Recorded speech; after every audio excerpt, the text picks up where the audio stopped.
Hi friends and welcome. Hello. Sprig says hello. And he says, welcome to Starry Hilda's Off-Grid Kitchen.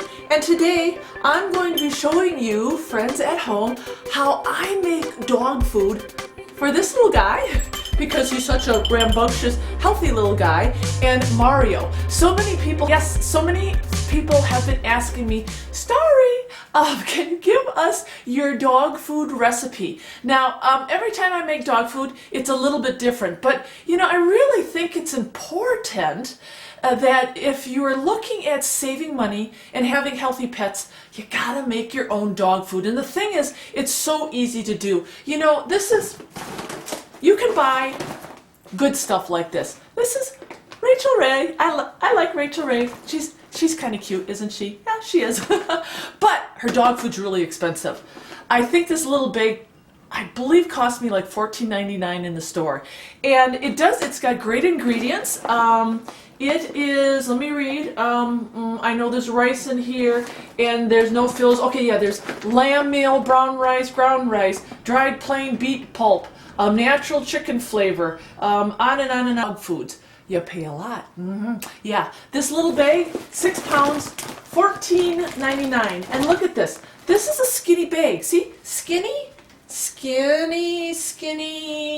Okay, it's okay for people to be skinny, but not okay for a bag of dog food to be skinny. No, because we want a lot of food for our dogs. We feed our dogs a lot of food. So when we don't want to be buying a skinny little bag for $14.99. No. I mean, can you afford a $14.99 pound of good quality dog food all the time? And this is the thing, I get it.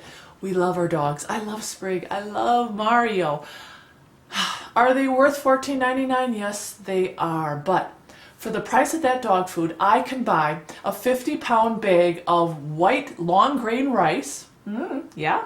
Or I can buy 2 bags of 25-pound pearled barley. And that means I can control the ingredients and I can make whatever I want for them. You know, that's the other thing. When you buy store-bought dog food, you really don't know what you're getting. Now, unless you're buying really a good brand, but how many people can really afford sometimes Rachel Ray? Not all of us. So a lot of us do buy the Purinas, and we buy the Elpos. You remember that scare many years ago? I think maybe it's been 5 or 6 years, when Walmart had that dog food that dogs were eating and they were dying. I remember because I knew somebody whose dog died, and it was horrible. It was horrible.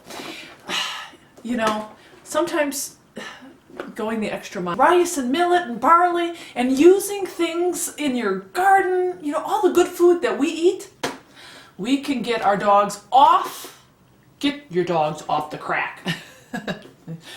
It's like getting off of the drugs. Get your dogs off the dog food and get them on a really healthy, homemade dog food that will save you money and make them so much more healthier, and you can control the ingredients, and it's just good stuff. Okay, so bye-bye, Rachel Ray. We're never going to see you again, or your $14.99 dog food, right? Bye-bye. Okay, so let's get to it. So every time I do a recipe for the dogs, I do it differently. And the only reason why is it depends on the availability of what I have in the house.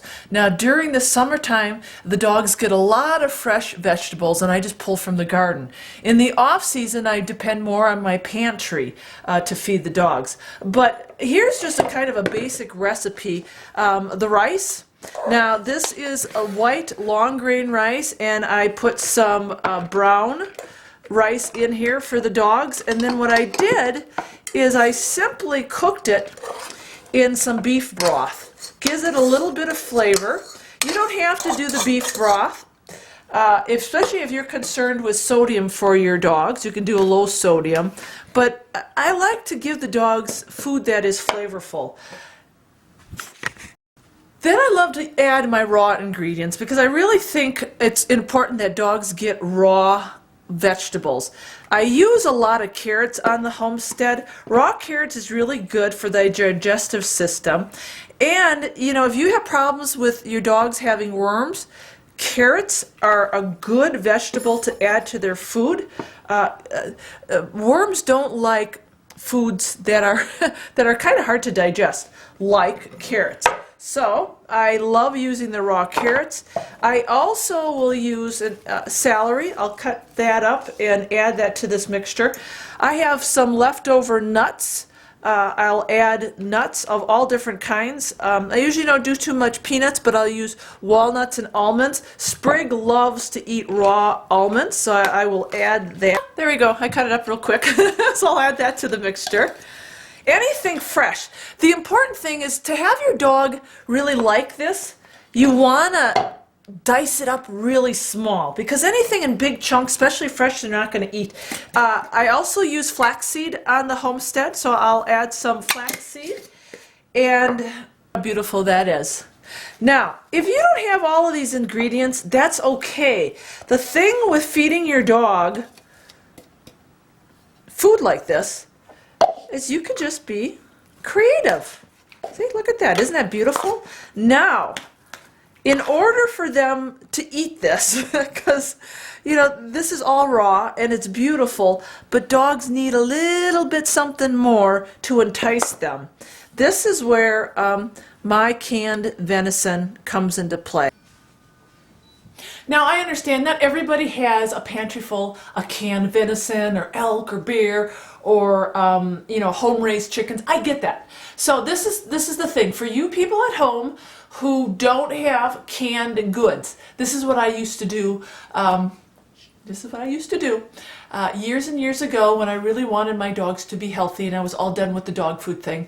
I would go to the store, and when chicken was on sale, like those chicken breasts, and they usually had really great sales on chicken breasts, you can get it really super cheap, I would can up batches and batches and batches of it. We ate it, and then I would put some on the side for the dogs, and that's what I would use for the dog food.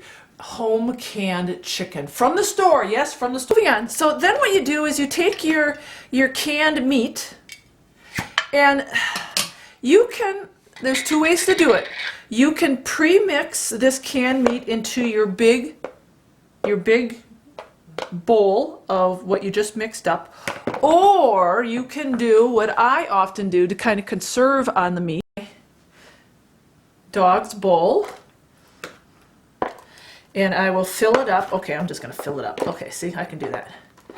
This is about what I give them right here. And then I will pour a little bit of juice in here. And I will then take the canned venison and mix it right up in here. So I can really kind of control how much meat they're getting. And, you know, they can be a little fussy if they don't get enough meat. Now, Sprig will eat just about anything, but he likes his meat too, and he likes its flavorings. But look at that. So that will be their meal for the day. And I feed. Now, I don't make homemade biscuits or treats or like that. What I actually do is, Sprig loves raw almonds, and he likes cashews. So I will give him raw cashews and almonds. He will actually even eat pieces of apple, watermelon in the summer. So I do supplement in between with that. And I also buy those little Conga toys. And when we leave to give them a treat, I will stuff the Conga toy with some extra meat. Dogs. This luscious food. Oh, and one other thing. You can use whatever grain you want.